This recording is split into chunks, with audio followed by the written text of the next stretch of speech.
On previous day, I explained some excerpts from Dhātu Vibhanga Sutta.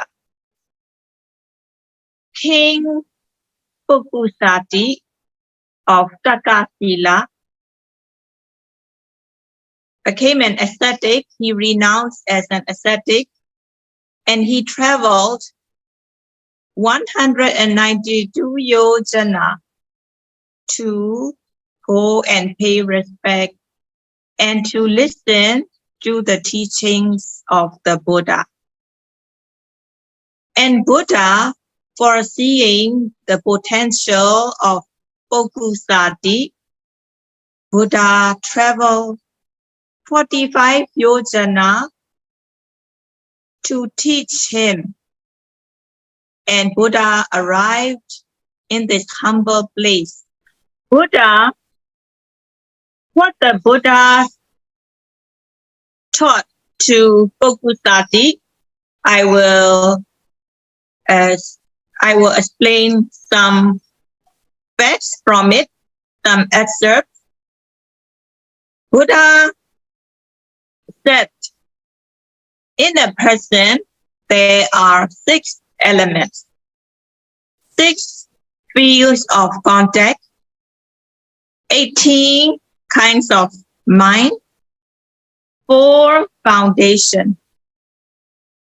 And the person who is firmly on the 4 foundations, the stream of wrong notion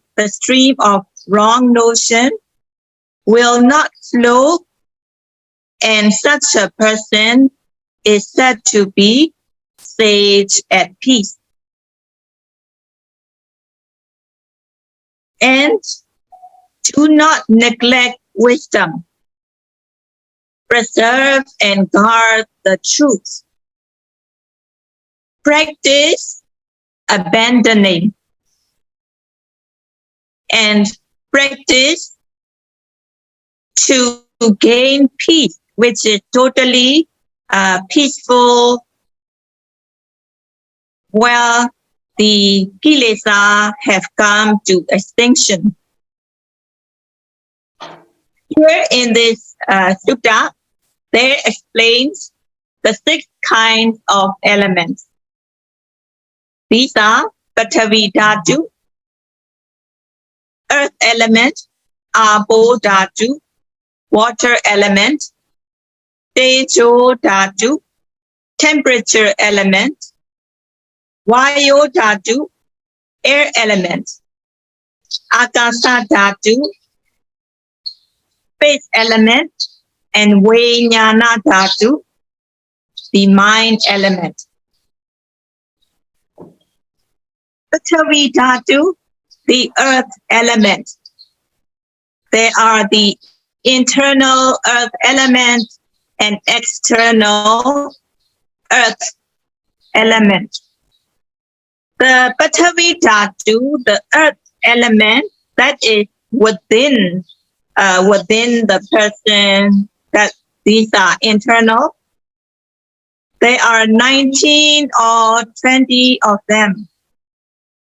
When you study the 32 parts of the body, among them, like head hair, body hair, nails, teeth, skin, and so on, these 19 or 20 of them, up to feces or brain, these are the ones that are obvious in Pathavi Dhātu, earth element. Most of the people are attached in Pathavi Dhātu. Most of them, many of them are attached in these elements. For example, one is attached in the hair, that one goes to the salon, different hairstyle, dyeing them, eyebrows, getting tattoos in the eyebrow, getting the nails done, decorated, the nail salon, being attached in these dhātu. They might be attached. I have a good hairstyle. And then one might have pride that I have good teeth, I have healthy bones, and then I have good skin, I have good complexion. So in this way, people are attached in the dhātu. As a yogi, while we are practicing Satipatthana meditation, I will explain how the Pathavi Dhātu, earth element, manifests. There are characteristic, function, and manifestation that are unique to Pathavi Dhātu, earth elements. The characteristic of earth element is hardness, roughness. Not only hardness, roughness, but softness also is the nature of Pathavi Dhātu. Sometimes yogi notices hardness, sometimes roughness, sometimes softness. So the characteristic of Pathavi Dhātu is Kakhalata Lekhana. Pathavi Dhātu has the characteristic of hardness, roughness, also softness. Patithana Rasa. Pathavi Dhātu has the function as foundation. In the manifestation, Sampatithana Pachupatthana, the manifestation as receiving or supporting. So this manifests as support, it manifests as supporting. When you do walking meditation, for example, when you place the foot, when you place the foot on the ground manifests, there is Pathavi Dhātu in the ground that manifests as supporting, as well as the Pathavi Dhātu in the foot is supporting.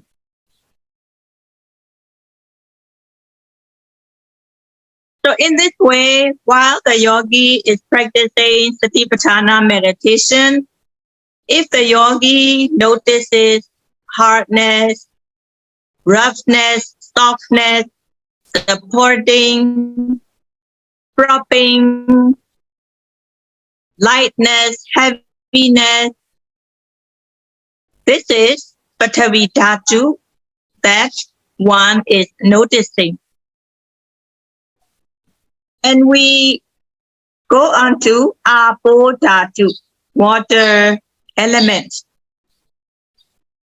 In the body parts such as bile, phlegm, pus, blood, sweat, and so on, until urine, these body parts are the ones where Apo Dhātu, water element, is obvious.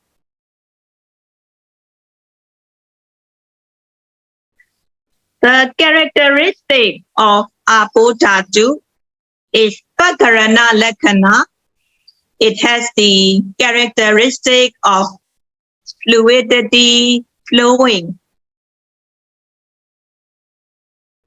The function of Apo Dhātu is Ruhana Rasa, meaning it makes the thing increase in size. For example, when we make cookie, we add water into the flour. When water is added to the flour, it increases in size. So this is the function of Apo Dhātu, making the thing increase in size. The manifestation, Sangaha Pachupatthana, the manifestation of Apo Dhātu is that it assembles or put things together, assemble cohesion. Cohesion, assembling is the manifestation of Apo Dhātu. That's why sometimes yogi might notice the congealing something or solidifying something. So that is the manifestation, cohesion, congealing, solidifying. And also, yogi might notice the heaviness, yeah? When walking meditation, when the foot is dropped, one might feel heaviness. So this heaviness, it is the Apo Dhātu, water element, that is obvious in the heaviness. So in this way, when the yogi notices flowing, fluidity, congealing, cohesion, stickiness, heaviness, that means it is the Vayu, that is the Apo Dhātu, water element, that one experiences. In order to understand it, while you are doing sitting meditation, if you are sweating, if sweating is obvious, note it as sweating, sweating. While you are eating, while there is stickiness that you notice, note it as sticky, sticky. Sometimes while doing sitting meditation, there are times that the saliva in the mouth that you want to swallow, then note it, wanting to swallow, swallowing, swallowing. And Tejo Dhātu, temperature element. The temperature element, it can be either internal or external. There are different kinds of temperature elements internally. The first one is Santapana. Santapana means the kind of heat that you experience when you feel feverish, yeah? Feverish kind of heat. It is Santapana Tejo. Second one is Jirana Tejo. That is the kind of temperature that causes aging, that causes wrinkles on the skin, gray hair, fallen teeth. That is caused by Jirana Tejo. Pridashana Tejo, it is the extreme kind of heat. Like, for example, if someone has cancer or some kind of illness, there can be excessive heat that has been experienced. So this is Pridashana Tejo. And the fourth one is the kind of temperature, the heat that helps to digest the food. So whatever one drinks or eats, the food is digested by Pācaka Tejo. It is the kind of heat, the temperature that helps the digestion of food. The characteristic of Tejo Dhātu is heat, Unnata Lakkhana. The characteristic is heat, warmth, cold. These are the characteristics of Tejo Dhātu. So to the yogi who is practicing Satipatthana meditation, Tejo Dhātu, one can notice Tejo Dhātu as warmth, heat, cold, suppleness, lightness. Lightness is also because of Tejo Dhātu. For example, when one lifts the foot, lifting, one can notice the lightness. So when lifting the foot, lightness is caused by Tejo Dhātu, followed by Vayu. So in this way, Tejo Dhātu can be experienced as warmth, heat, cold, suppleness, lightness. Vayu Dhātu, air element, that can be internal and external. So there are different types of Vayu Dhātu, different types of air inside, internal. The first one is Ottangama. Ottangama means upward going air. For example, if someone is burping, for example, burping, vomiting. When someone is burping, vomiting, it is the Ottangama, upward going air. That is obvious. Adogama means downward air. For example, when you pass air, when you pass motion, this downward air is obvious. Kochisaya, that is the air that is going in the abdomen. Another one is Kutasaya, the air that flows in the intestine. Ingamanganusari, that is another kind of air, another type of air that goes through different parts of the body. For example, when you are bending, stretching, walking, it has to do with this Anga Manganusari, the kind of air that goes through different organs, legs, hands.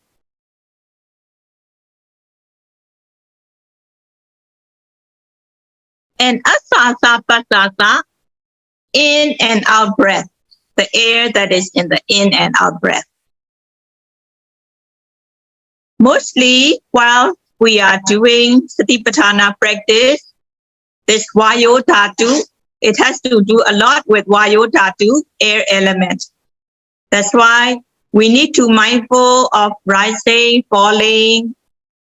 Rising, falling is mostly with the air that is in the abdomen, the type of air that is in the abdomen.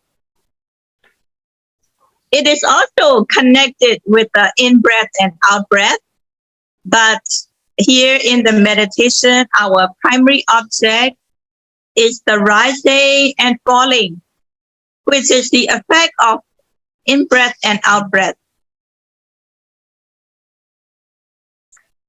In other words, while noting rising and falling, it is mostly with the air that is in the abdomen. So it is Kochisaya, the air that is going in the abdomen. Be mindful, rising, falling, so that we come to know the nature of this rising, falling. During sitting meditation, there are times where you want to burp. In that case, note wanting to burp, burping. Burping is the Ottangama, upward going air. Also, sometimes you feel that some kind of pushing downward is also a Dogama, downward going air. Be mindful. If it is pushing, note it as pushing. While doing daily activities, when you are bending, stretching, turning, be mindful. When you are mindful of this bending, stretching, turning, walking, one can come to know this Anga Manganusari, the kind of air that is pervading in the leg, in the hand, bending, stretching, and so on. So, as a yogi, when noting these objects that are obvious, Vayu dhātu, air element, one can notice its characteristic. Stiffness, tension, relaxation. Stiffness, tension, relaxation are the characteristics of Vayu dhātu. It functions as movement, moving. Sometimes yogi notices the movement, moving. It is the function of Vayu dhātu, movement. Or at times, it might manifest as pushing. Pushing from one place to another, pushing forward. This is a manifestation of Vayu dhātu. So in this way, when the yogi notices stiffness, tension, relaxation, movement, pulling, pushing, one is coming to notice the Vayu dhātu. So just now, what has been explained are the theory about the 4 elements. But when the yogi is doing meditation, sitting meditation, walking meditation, general activities, do not deliberately think about this theory. What one has learned from theory is only Suttamaya, the knowledge that is gained by listening to the talk, by reading. This is Suttamaya Jnana. But as a yogi, one has to practice in order to experience through their meditation practice. So do not think about this theory while doing noting. Just note the presently arising object. By noting the presently arising object, aiming, directing the mind onto the object, putting effort so that the noting mind reaches the object.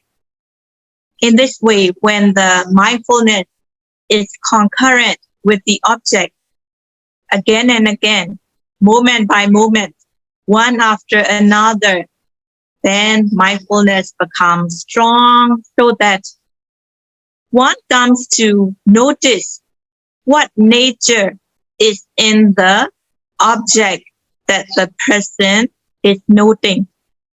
So what one comes to notice through the experience of meditation is bhavanamaya, meaning the knowledge that is gained through mental development practice.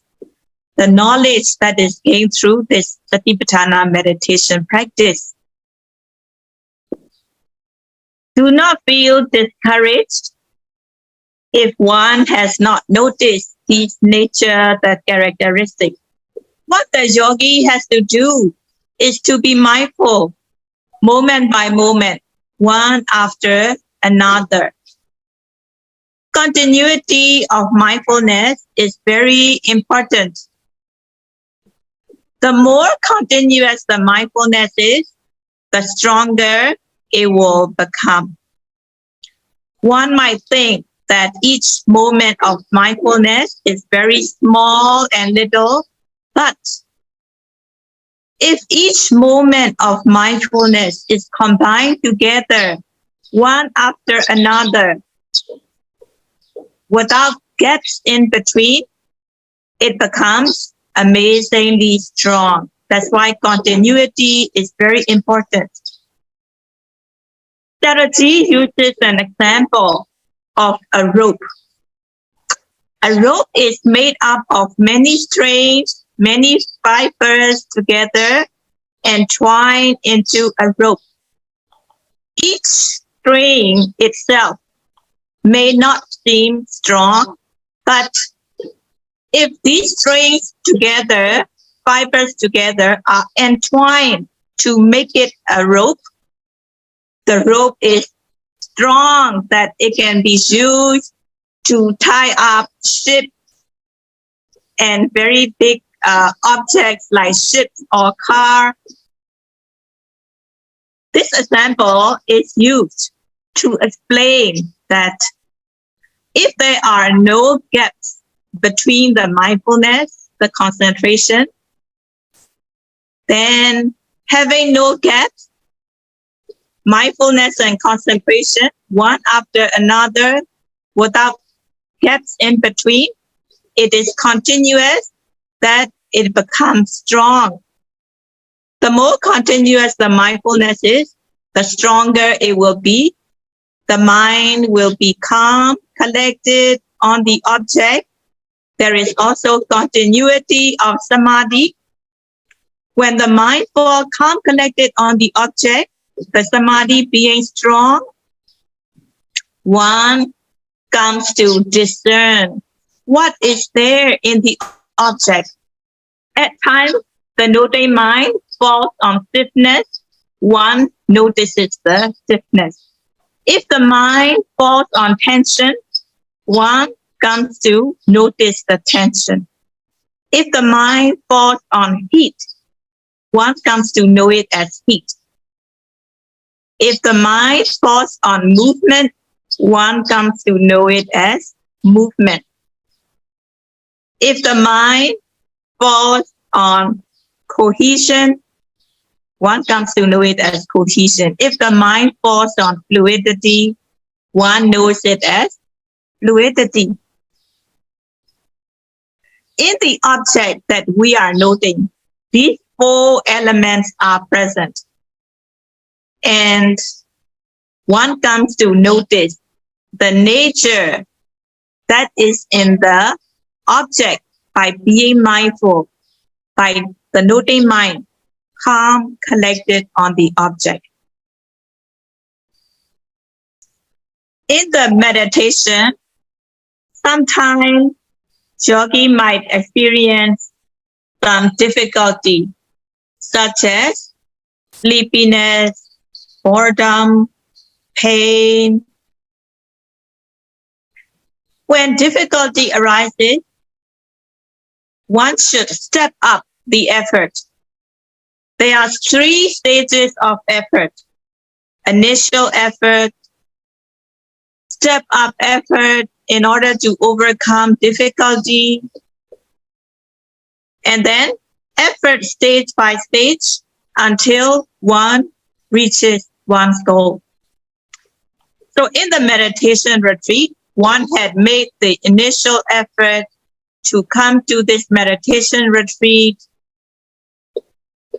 practice according to the guidance and instruction, practicing according to the schedule. One has made the initial effort. And when doing meditation, one might come across difficulties such as sleepiness. Sleepiness arises. If sleepiness arises, boost up your effort in the noting. Put more effort in the noting. In this way, one should apply aiming, directing the mind, which is vitakka. Applying the mind onto the object, vitakka, it is directly opposite of sleepiness. Vitakka keeps the mind open, fresh, and alert. And viriya, effort, is the opposing force that drives out the sleepiness. In this way, in order to drive out the sleepiness, apply the mind onto the object, vitakka. It is the opposite of sleepiness. Put more effort in noting the object. Effort, viriya, is the opposing force to drive out sleepiness. In this way, applying these two factors, one can overcome sleepiness, boredom. It could be overcome. And do walking meditation. After your meal, to digest the food, one should walk right, left, for about 20 minutes, right, left. And after that, lifting, placing, moving, placing. So walking right, left, not too slow, not too fast. It helps digest the food so that there will be less sleepiness during the sitting meditation. Lifting, placing, moving, placing. Walking meditation generates effort. It's a multiple effort. One has to make the effort in order to lift the foot. And in order to be able to note it as lifting, one has to make effort in order to note it as lifting. In this way, walking meditation generates double effort. And it also, if you can do good walking meditation, the effort, the mindfulness, the concentration you gain from walking meditation, carry it till the sitting. After you finish the sitting, after you finish the walking, when you walk back to the sitting place, be mindful of each step. Wanting to sit down, sitting down mindfully, bowing down mindfully, arranging your hand and leg mindfully one after another, so that the mindfulness concentration will be continuous. In this way, the effort that is developed in the walking meditation, the mindfulness and concentration you gain from walking meditation, carry it till the sitting. Note continuously when you walk back, when you stand, when you sit down, when you bow down, when you arrange, so that mindfulness, concentration you gain from walking meditation will be carried to the sitting. And when you sit, you'll be able to concentrate on the rising, falling. There will be less pain. And even if the pain arises, you'll be able to note them. There will be less sleepiness. And when sleepiness arises, you will be able to note sleepiness, and the sleepiness will go away if you note it properly. Okay, so it's taking longer than the Dhamma talk is coming to an end. Sorry for taking more time in the Dhamma talk. So this will be for today until we meet the day after for Dhamma talk. Dhātu, Dhātu, dhātu, dhātu, dhātu. dhātu.